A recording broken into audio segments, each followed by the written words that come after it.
పట్నాలన్నీ ఖాళీ అయినాయి, పల్లెలన్నీ మురుస్తున్నాయి. దసరా పండుగతోని ప్రతి ఇంటికి కళొచ్చింది.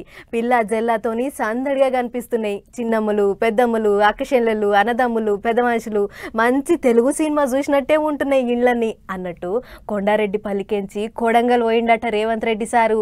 అందరూ ఒక దగ్గర కూడిర్రట. ఒక్కసారి అరుచుకుని వద్దాం పార్రి. ఉత్తప్పుడు ఎక్కడున్నా నడుస్తుందేమో కానీ పండగ పూట మాత్రం అయినోళ్ళ నడమ ఉంటేనే మనసుకు నెమ్మలం అనిపిస్తుంది. అందుకే మన లీడర్ సావులంతా ఎవ్వళ్ళ ఊరికి వాళ్ళు పోయిండ్రు. సీఎం రేవంత్ సారు బేస్తారం నాడు పుట్టినూరు కొండారెడ్డిపల్లికి పోయిండు. పబ్లిక్ను పాయిరంగా అరుచుకున్నాడు. అటెనక అదే మాబటీలు బండి కట్టి రాజకీయంగా సారుకు గట్టిగా సాధించిన కోడంగల్ పబ్లిక్ దగ్గరికి పోయిండు. పొద్దుగాలనే లేచి అందరినీ పాయిరంగా పలకరించిండు. ఇక సార్ వచ్చిండని పబ్లిక్ గట్టిగానే లైన్లు కట్టిండ్రు. పార్టీ కార్యకర్తలను పబ్లిక్ను ఎవ్వలను నారాజ్ చేయకుండా అందరితోని పోటువోలు దిగిండు ముఖ్యమంత్రి.